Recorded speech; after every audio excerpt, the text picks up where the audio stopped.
Assalamualaikum semua, kaum rebahan, rekan-rekan kultivator, para penatua, dan master sekte. Jangan lupa memakai headset sebelum mendengarkan. Langsung saja ke ceritanya. Drama di sini paling seru. Banyak biksu telah merekam kejadian dengan batu memori. Zundi jubah hitam, dihancurkan oleh putra dewa klan naga.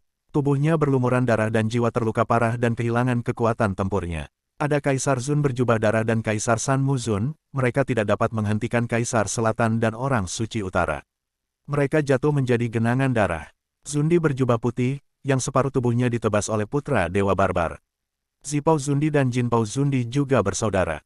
Mereka hampir dibunuh oleh Dewi Ras Roh dan Dewi Ras Kuno. Sejauh ini, semua kaisar semu yang ikut serta dalam perang telah dikalahkan.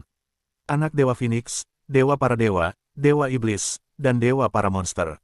Mereka berempat bergabung dan dipukuli oleh 9 dewa abadi dari keluarga kaisar. Yang paling sengsara adalah Dewa Protos. Ada lubang darah di dadanya, sehingga bisa melihat detak jantungnya. Keempat dewa meraung dan ingin berdiri dan bertarung lagi, tetapi mereka tidak berdaya.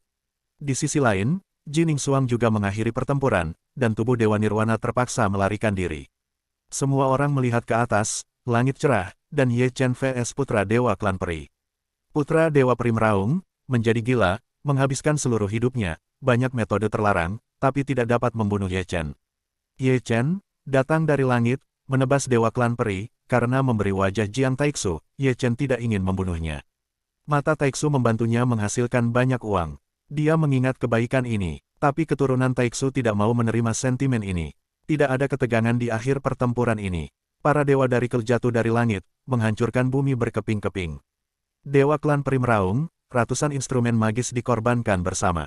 Ye Chen, dengan telapak tangan menutupi dunia, ratusan artefak dihancurkan, tersebar. Dewa klan Peri berlutut, berbaring di reruntuhan, dengan darah di mulutnya, tidak berdamai. Di saat hening ini, pertunjukan telah berakhir. Yang melihat ini mereka percaya, mitos Ekaristi, tak terkalahkan pada tingkat yang sama. Ye Chen turun, tubuh berlumuran darah, perlahan-lahan menuju sisi putra Dewa Klan Peri, berkata dengan ringan, mata para pendahulu akan dikembalikan di masa depan, jadi apa kamu mengerti? Dewa Klan Peri mengertakkan gigi dan tampak seperti iblis. Ye Chen terlihat acuh tak acuh dan langsung berbalik. Terima kasih pilnya, Ye Chen telah datang ke Jining Xuang, bersyukur, jika bukan karena Jining Xuang memberi pil itu dia akan mati. Ingatlah untuk mengembalikannya. Jining Xuang tersenyum manis, membuat orang terpana. Dengan baik, Ye Chen terbatuk kering. Dia belum mencapai level itu, bahkan jika bisa, sulit sekali menemukan bahan-bahan tingkat itu. Kenapa kamu tidak berterima kasih padaku? Xia Jiuxian menatap Ye Chen dengan mata besar. Terima kasih semuanya. Ye Chen tersenyum, dan dengan penuh syukur memandangi ras naga dan anak dewa ras penyihir. Mereka juga membantu, melihat, Bei Sheng, yang berjalan mendekat. Salah paham, Ye Chen mundur sambil tersenyum, lalu berbalik dan lari. Salah paham, pipi Bei Shengki memerah, dia menyusul dalam satu langkah, mengeluarkan Ye Chen dengan telapak tangan. Siapa yang tahu jika kamu perempuan? Ye Chen berteriak, dia terus berlari, lalu mengembalikan tas penyimpanan Bei Sheng. Bei Sheng menjadi gila karena malu, menyingkirkan tas penyimpanannya, dan mulai menambah kecepatan. Perempuan, para biksu di bawah saling memandang. Ekaristi pasti membuat hal yang tidak tahu malu. Terutama Nandi, kedua bola mata itu berguling-guling, lalu menatap si Zun di sampingnya, kepala botak, katakan dengan jujur. Kamu sudah menebaknya, kenapa repot-repot bertanya? Si Zun tersenyum sedikit. Hai, Nandi, bergegas ke langit, penuh amarah, karena menjadi kambing hitam Ye Chen. Melihat Nandi juga ikut, mulut Ye Chen berkedut dan dia berlari lebih cepat. Dunia kembali hidup, Kaisar Selatan Bei Sheng menyerang bola balik. Ye Chen sengsara, dia memiliki hati nurani yang bersalah, melarikan diri. Ye Chen, yang masih melarikan diri, tiba-tiba berhenti, matanya seperti obor, menyapu langit ke segala arah, tertutup awan gelap, menutupi langit dan matahari. Nandi dan Bei Sheng tidak lagi main-main. Dengan mata mereka, mereka juga bisa melihat keanehan dari masalah ini. Mengapa hari ini gelap? Kultivator di bawah bertanya-tanya. Aku merasakan merasa merinding, satu orang berbicara, dan banyak orang merasakan hal yang sama. Apa itu? Ye Chen, yang masih berdiri di langit, memandang ke bawah menembus tanah. Pergi, Ye Chen berteriak, dengan mata perih, dia melihat hal yang paling nyata, di tanah banyak tulang gunung adalah dewa-dewa zaman kuno. Dalam kekacauan sebelumnya, darah tumpah ke tanah, sehingga pikiran jahat bergentayangan bangkit. Tiba-tiba, suara ratapan dan ratapan menyebar dari tanah, seolah-olah ingin merangkak dari neraka. Ledakan, dunia dalam kekacauan, dan bumi tiba-tiba terbelah, retakan seperti jaring laba-laba menyebar. Jeritan, dari biksu yang jatuh terdengar. Kabut mengepul melonjak dari retakan. Bentuknya gelap, muncul sosok 3 kepala dan 6 lengan, itu roh jahat yang sangat-sangat besar sehingga mereka membuat kulit kepala mati rasa. Semua biksu pucat, dan mereka mundur tanpa sadar. Banyak dari mereka ditenggelamkan oleh roh jahat, dan tubuh mereka tersedot ke dalam mayat yang layu, dan roh primordial ditelan oleh Yin Qi dan menjadi makanannya. Semua ketakutan, melarikan diri. Ye Chen mencoba melarikan diri dari dunia ini, tetapi bertemu dengan roh jahat. Roh jahat tidak memiliki bentuk tetap, mereka berubah-ubah. Untungnya, roh jahat di depannya tidak sekuat monster di hutan liar, Ye Chen dengan mudah menyingkirkannya, tapi dengan pembunuhan itu, roh jahat lainnya berdatangan mengelilingi Ye Chen. Ye Chen membuka jalan ajaib, dan cahaya emas keluar, menelan satu demi satu. Pada saat ini, darah, sekali lagi mewarnai dunia merah, dengan jeritan dan jeritan. Tanah seluruh reruntuhan itu retak. Di mana-mana ada retakan, dari tulang-tulang di dalam tanah, roh jahat keluar. Mengerikan, biksu yang lebih tua semuanya pucat, apalagi biksu muda. Kehidupan manusia seperti rumput liar. Tidak kurang dari ratusan ribu orang mati, tingkat kaisar kuasi tidak terkecuali, ditelan oleh roh jahat dan diubah menjadi abu terbang. Di langit, Ye Chen sambil menebas roh jahat, datang ke sisi Jining Xuang. 2 orang, satu di kiri dan satu di kanan, mereka berdua bekerja sama, membunuh roh jahat. Di belakang mereka, Kaisar Selatan Beisheng Shizun Zonghuang, 9 dewa kaisar, dan anak dewa naga juga bekerja sama. Melihat itu, terlalu banyak biksu yang datang, mereka juga bergabung. Ye Chen tidak berani tinggal, dan Jining Xuang bersama, mereka membuat jalan berdarah. Mereka masih dalam pemahaman diam-diam, mereka memimpin orang-orang. Sekelompok penjahat bekerja sama, dan kekuatan tak tergoyahkan, roh jahat hancur berkeping-keping. Ini jelas sebuah makam, bukan reruntuhan. Sialan, putra Dewa Naga memegang pedang Tyrannosaurus di tangannya, mengikuti Ye Chen dan yang lainnya. Itu benar, Ye Chen menceritakan rahasia kuno, dari periode prasejarah, dulu, permaisuri Honglian ada di sini dan membakar para dewa. Apa, ekspresi semua orang di belakangnya berubah, rahasia ini menakutkan. Bunuh mereka semua sekaligus. Ye Chen memindahkan kuali suci dan membantingnya jauh-jauh. Jining Xuang memegang pedang abadi Danau Giok, tidak ada seorang pun di belakangnya yang diam. Terlihat pintu keluar reruntuhan, di sana melihat raksasa yang besar menghalangi pintu keluar. Seperti gunung raksasa, ia memiliki 9 kepala besar, dengan 18 telapak tangan, memegang senjata sihir dingin kuno. Besar, putra dewa barbar itu menelan seteguk air. Dia besar tapi sekarang seperti jangkrik di hadapannya. Serang jiwanya, Ye Chen pertama menyerang, dan 9 dewa bergabung. Monster Great Sky dipukul, tapi tidak terluka. Kaisar Jiuxian bergegas maju, dan pedang peri di tangannya, satu lengan monster itu diturunkan di tempat. Putra Dewa Naga naik ke langit, menebas ke arah kepala di tengah monster itu, tetapi seolah-olah dia menabrak batu besi, terpental jauh. Putra Dewa Penyihir itu mengayunkan tombak perang kaisar, memukul kepala monster langit lainnya, itu juga sama hasilnya, dan diterbangkan lebih jauh daripada Putra Dewa Naga. Nandi bergegas, menembus kepala monster itu. Orang suci utara, Zonghuang, dan Shizun mengikuti, memegang senjata ajaib, melukai monster dengan parah. Melihat ini, para dewa penyihir dan naga terbatuk.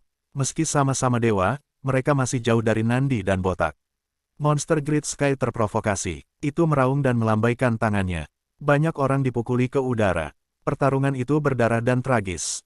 Para dewa dari klan peri dan Phoenix juga bergegas keluar dari satu sisi. Mau tidak mau, mereka bergabung dengan Ye Chen dan lainnya. Akhirnya, untuk waktu yang cukup lama, Monster Great Sky berlutut. Meskipun kuat, itu tidak tahan kerumunan. Kedua kepala itu dipotong oleh Ye Chen dan Jining Xuang. 7 kepala lainnya tidak bisa lepas dari nasib yang sama, juga dipotong oleh yang lainnya. Tubuh besar monster langit roboh dan jatuh ke tanah. Pikiran jahat kembali ke dunia. Ye Chen melangkah keluar dari reruntuhan selangkah demi selangkah, dan orang-orang di belakangnya juga bergegas keluar. Hampir saja, Ye Chen mengeluarkan labu anggur dan minum. Ini luar biasa. Kaisar Selatan dan orang suci utara di belakangnya, di bawah tatapannya, melesat keluar. Di sampingnya, satu-satunya, Jining Xuang. Ye Chen tidak bisa menahan cemberut, Jining Xuang juga sedikit mengernyit, keduanya melihat ke samping. Keduanya berdiri diam, masing-masing membuat segel dengan satu tangan. Ilusi terpecahkan, dan mereka berada di dunia abu-abu. Keduanya saling membelakangi, keduanya memegang pedang, mengamati sekeliling, mencoba mencari tahu apa yang terjadi. Selamat datang di alam Changlan.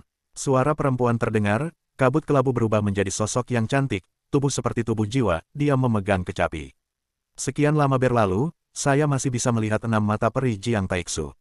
Wanita ilusi mewujudkan wajah aslinya, kecantikan surga. Siapa kamu? Ye Chen waspada. Aku Changlan, tapi aku lebih dikenal dunia sebutan iblis jahat. Ye Chen tidak mengetahui tentangnya, tapi Jining Xuang mengetahuinya, dia adalah Dewa Agung Meiju. Mendengar transmisi suara Jining Xuang, Ye Chen akhirnya mengerti. Gadis kecil, kamu tahu banyak. Changlan tersenyum, Ye Chen dan Jining Xuang kaget. Ye Chen dan Jining Xuang mundur lagi, mencoba mencari jalan keluar. Setan jahat itu terbang menjauh, dan ada sentuhan kejahatan dalam tawanya. Dua orang yang telah dikutuk oleh para dewa, tidak ada alasan untuk bermain. Senior, ini membuat generasi muda gila. Ye Chen menetap, dan mata peri di mata kirinya bermekaran dengan cahaya peri. Jiang Taixu bukan lawanku, amat rasu Anda lebih jauh. Setan jahat tersenyum dan melirik Jining Xuang, gadis kecil ini, bakatmu benar-benar mirip Hong Lian. Senior memuji. Jining Xuang tersenyum. Apa tujuanmu membawa kami ke sini? Mata Ye Chen bersinar cerah. Meskipun iblis jahat itu kuat, itu adalah sisa jiwa. Iblis jahat tersenyum jahat, saya tidak tahu bagaimana jika, dua orang yang telah dikutuk oleh langit, akan melahirkan anak. Melahirkan dasmu. Ye Chen mengutuk, dengan pedang Feng Shen, menusuk ke tengah alis iblis jahat itu. Jining Xuang juga mengeluarkan pedang dan membunuhnya. Tentu saja, kedua pedang mereka tidak mengenainya, seperti ilusi. Bukan saja mereka tidak berhasil, mereka dikejutkan oleh kecapi jahat, meskipun hanya sisa jiwa, dia satu generasi dengan permaisuri Hong Lian. Akhirnya, mereka terpengaruh, ilusi kecapi. Ye Chen menahan sekuat tenaga. Pada saat ini, birahi Ye Chen perlahan-lahan naik. Di sisi lain Jining Xuang juga sama. Dia mengingat masa lalu dan sekarang, dan akhirnya, tidak tahu lagi mana yang benar dan salah. Ye Chen sudah dalam keadaan tidak sadar, yang ada hanyalah nafsu, dia menerkam Jining Xuang, membuka pakainya, kulit mulus putih tanpa cacat, akhirnya mereka berdua melakukannya dalam keadaan seperti ini. Kabut tebal, secara bertahap mengaburkan kedua sosok itu. Keduanya menderita guts scourge pada saat yang sama. Iblis jahat, masih tertawa jahat, dia cekikikan melihatnya. Di luar reruntuhan, pada saat ini semua tetua dari berbagai sekte, datang mencari putra-putri baptis mereka. Dari dalam gerbang reruntuhan di langit, keluar orang-orang yang dalam keadaan terluka. Para tetua sekte mereka semua bingung, bertanya-tanya apa yang telah terjadi di dalam. Tiba-tiba, reruntuhan itu hancur dan runtuh, akhirnya orang-orang yang dari dalam reruntuhan, memberikan berkas cahaya ingatan, kepada tetua mereka masing-masing. Setelah itu semua gempar, di dalam ada roh jahat, dan Ekaristi yang 3 tahun lalu dikabarkan mati, sampai saat ini ternyata masih hidup. Tapi melihat Ye Chen tidak keluar ketika reruntuhan runtuh, ada yang percaya Ye Chen pasti mati, ada juga yang tidak percaya. Ibu peri Yaoqi juga datang mencari Yaoqi. Dia tahu, Yaoqi masih hidup, karena batu kehidupannya masih utuh. Tidak tahu berapa lama, di luar reruntuhan orang-orang tak terlihat lagi, dan sepi. Pada saat ini, di tempat yang jauh dari reruntuhan, Jining Xuang ternyata sudah ada di suatu tempat aman, dengan cara tidak diketahui.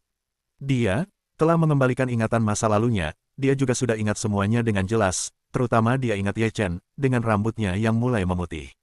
Di sisi lain, ribuan mil jauhnya, Ye Chen dalam keadaan bergelantungan di pohon, dengan cara tidak diketahui, dia juga jauh dari reruntuhan.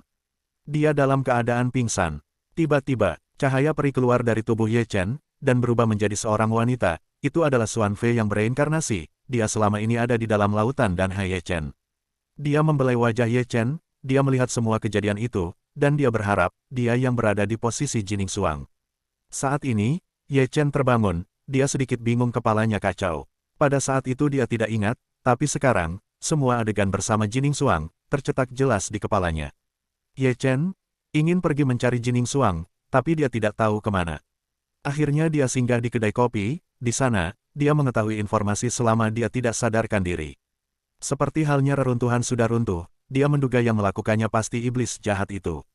Tiba-tiba Ye Chen diserang kutukan langit, tapi anehnya kutukan itu lemah tidak sekuat biasanya, dia dapat menekannya dengan sedikit usaha, itu pasti akibat dia melakukan hubungan intim dengan Jining Xuang, maka kutukan langit juga melemah.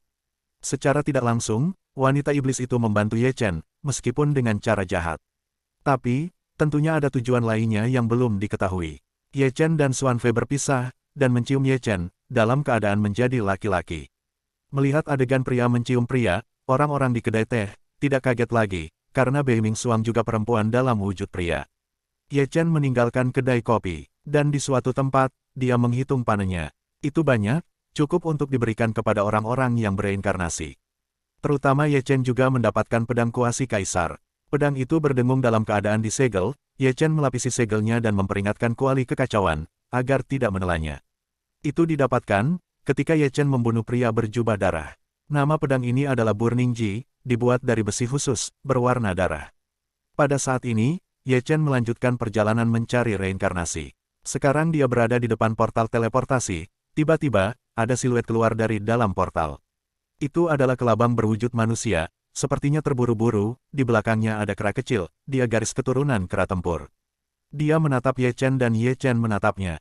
Kera itu temperamennya buruk, dia ingin memukul Ye Chen dengan tongkatnya, tapi melihat kelabang yang melarikan diri, dia mengurungkan niatnya untuk memukul. Dia mengejar kelabang itu, setelah menangkapnya, dia kembali lagi ke arah Ye Chen. Ye Chen, ketika melihat kera kecil itu, teringat dengan harimau kecil. Sayang sekali itu bukan dia, gumam Ye Chen. Apa yang kamu bisikkan? Kemarilah. Kera suci kecil itu masih membawa kelabang di tangannya. Ye Chen menggelengkan kepalanya, sangat bingung. Apa kau mau seperti ini? Kera suci kecil meletakkan esensi kelabang dan menghancurkannya. Tanpa banyak omong, Ye Chen menamparnya dengan tangan kosong, menghadapi tongkat besi.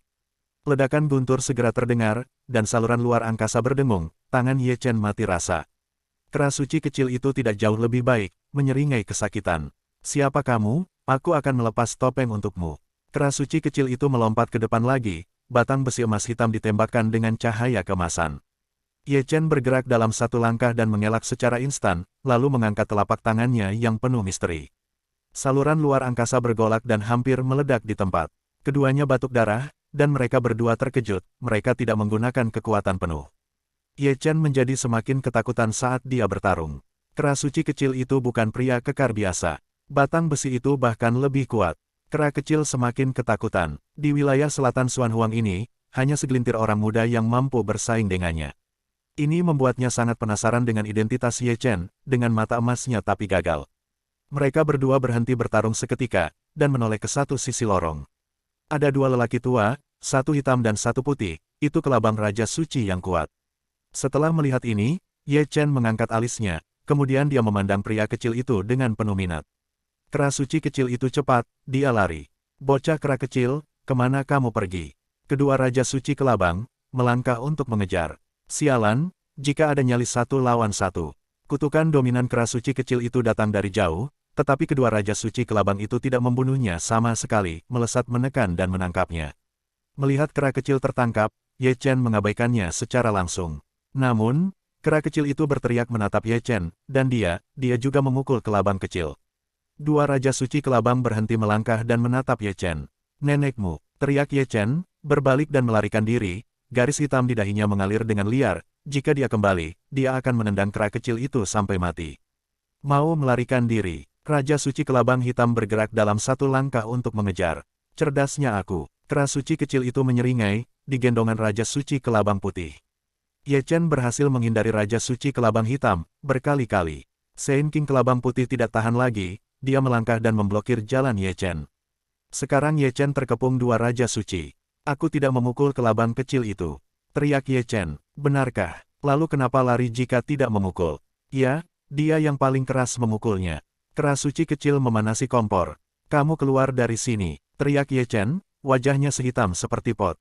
Memukul atau tidak, kamu layak mati. Raja Suci kelabang hitam datang meremas segel di tangannya, dan menamparkan Ye Chen dengan telapak tangannya. Ye Chen menggunakan teknik memindah langit dan menghilang, dan digantikan Raja Suci kelabang putih, yang menempati tempatnya sebelumnya. Raja Suci kelabang hitam dan putih, terkejut kera kecil juga terkejut.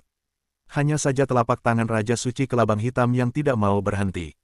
Plok, Sein King kelabang putih terbang di tempat, dan kera suci kecil yang dibawanya juga diselimuti oleh cahaya besar, dan diterbangkan pada saat yang sama. Bajingan, Raja Suci kelabang hitam meraung, tungku perunggu terbang keluar dari tengah alisnya, meledak dengan paksaan Raja Suci, ingin menekan Ye Chen dengan satu pukulan. Ye Chen mundur selangkah, dan sekali lagi menggunakan gerakan langit dan bumi. Kera bijak kecil yang belum mendarat digantikan olehnya secara sadar. Persetan dengan nenekmu, kera suci kecil itu menyemburkan darah. Kamu duluan cari masalah denganku. Teriak Ye Chen melihat Raja Suci Hitam menyerang lagi. Dia menggunakan trik yang sama dan korban yang sama. Kera suci kecil diadu untuk kedua kalinya. Darah tua muncrat dengan liar, retakan. Memindahkan langit, itu benar-benar berhasil. Ye Chen tersenyum sedih. Sudah 3 tahun sejak Xiaoyan memberitahunya bahwa dia pindah ke dunia rahasia. Namun, metode rahasia ini, konsumsinya juga berat, tergantung target yang dipindahkan. Maka dari itu dia memilih kera kecil. Dua Raja Suci Kelabang bergegas, mereka tahu teknik yang digunakan Ye Chen, jadi lebih waspada dan cerdik. Mereka membatasi ruang langit dan bumi, dan menyerang. Ye Chen mengerutkan kening, dan dengan cepat menghindar. Mundur, dia langsung menggunakan mata abadi, dan dengan desir, itu menghilang seketika. Hah, kera suci kecil, terkejut saat melihat gambar ini. Kedua Raja Suci Kelabang juga mengerutkan kening. Tiba-tiba, Ye Chen muncul kembali. Tetapi ada lubang darah di dadanya, tulang berdarah terlihat, bahkan kepalanya setengah patah. Dia menemukan keberadaan yang mengerikan di lubang hitam di luar angkasa, dan dia secara tidak sengaja menabraknya secara langsung, selain dia mungkin jadi debu. Melihat dua Raja Bijak Kelabang dan kera bijak kecil lagi, ekspresinya sangat konyol. Apakah ini yang terjadi? Dengan keterampilan fisiknya dan mata abadi, akhirnya Ye Chen memulihkan diri. Dan dua Raja Suci masing-masing menyerang Ye Chen dan kera kecil. Dengan tongkat emas hitam, kera kecil meledakkan batasan spasial, begitu pula Ye Chen, menggunakan pedangnya. Akhirnya keempatnya jatuh, Ye Chen dan kera kecil bereaksi cepat, langsung melarikan diri. Kera kecil mengeluarkan dis teleportasi, ingin melangkah ke dalamnya, tapi, Ye Chen menggunakan teknik memindahkan langit dia ditukar Ye Chen dengan tanah. Dan akhirnya kera kecil marah, tapi masih menghentikan dis arai agar tidak bekerja, akhirnya keduanya masuk bersama dan menghilang. Sial, kedua Raja Suci marah, karena terlambat mengejar, dan mereka pergi terbang ke langit. Sejauh 80.000 mil jauhnya, Ye Chen dan kera kecil dalam keadaan terluka, jatuh dengan keras menabrak gunung. Karena dis area teleportasi hanya bisa menampung satu orang, jika melebihi batas, dapat menyebabkan gangguan ruang. Akhirnya mereka berdua melompat, dan saling melampiaskan amarah dan bertarung. Di malam yang sunyi, di hutan berkabut, suara gemuruh pertarungan menghilang, dan digantikan api unggun, yang di atasnya terdapat tungku yang memasak daging naga. Itu adalah Ye Chen dan kera kecil. Tampilan mereka babak belur, kera kecil lebih buruk, matanya menjadi mata panda. Akhirnya kera kecil mengetahui siapa Ye Chen, yang akhir-akhir ini dibicarakan mati di reruntuhan. Ye Chen belum pernah melihatnya, karena kera kecil baru-baru ini keluar dari pengasingan. Pada saat mereka makan daging naga, Ye Chen melihat dua sosok wanita baju ungu dan putih, yang melintas di langit, mereka dari Istana Merak. Dan baju putih adalah seorang reinkarnasi. Melihat itu, Ye Chen mengejarnya. Sesampainya di sana, memasuki tanah suci Merak, melewati jembatan lengkung. Dengan mata emasnya kera kecil, melihat ke bawah, ternyata di dalam sungai ada harta karun. Jika bukan karena Little Ape, Ye Chen tidak menyadarinya. Dengan itu, Ye Chen memuji kemampuan mata emasnya. Berjalan lama, di depan ada dua pria tingkat suci. Tanah terlarang rumah Merak, anak kecil, kamu harus tahu. Begitu Ye Chen dan kera kecil tiba, ada lelaki tua berbicara. Aku ingin melihat Merak kecilmu, jangan menghalangi. Hati-hati aku jadi gila, kera kecil menggertak tidak takut. Sombong, pria tua lainnya segera berteriak dengan dingin. Hai, Little Ape, mengambil batang besi emas hitam, mengancam akan menjadi gila. Jangan membuat masalah. Ye Chen melangkah maju, menyeretnya selangkah ke belakang, dan kemudian melihat ke arah aula, sesosok tubuh putih berjalan keluar. Aku punya sesuatu untuk mencarimu. Kaisar kera kecil terbatuk dan menarik Ye Chen, dia telah jatuh cinta padamu, dia merindukanmu, dan aku telah jatuh cinta padamu, dan aku merindukanmu, dan kami semua merindukanmu. Setelah mendengar ini, mulut Ye Chen berkedut. Ketika kata-kata itu jatuh, dia melihat kera kecil terbang keluar, tetapi diterbangkan oleh Putri Merak. Itu sebenarnya orang suci, tidak heran itu sangat kuat. Ye Chen melirik Putri Merak jubah putih. Di benua ini banyak naga tersembunyi dan harimau berjongkok. Ye Chen menghela nafas, masih banyak penjahat selain Dewa Timur, Kaisar Barat, Kaisar Selatan, dan Sein Sung Huang Utara. Kamu sangat kuat, dari mana asalmu? Putri Peacock menatap Ye Chen, samar-samar merasakan kekuatannya. Dacu, Ye Chen tersenyum. Dacu, Princess Peacock berbisik, mengerutkan kening, dia yakin dia belum pernah mendengar, tapi dia akrab pada awalnya, seperti melihat mata Ye Chen.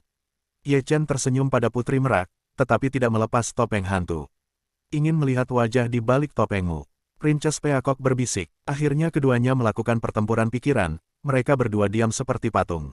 Ketika kedua lelaki tua penjaga kuil melihat ini, langsung melindungi Ye Chen dan Putri Merak jika terganggu itu berbahaya. Kaisar Kera Kecil kembali dengan pincang. Dia ingin menjadi gila, tetapi dia akhirnya menahannya.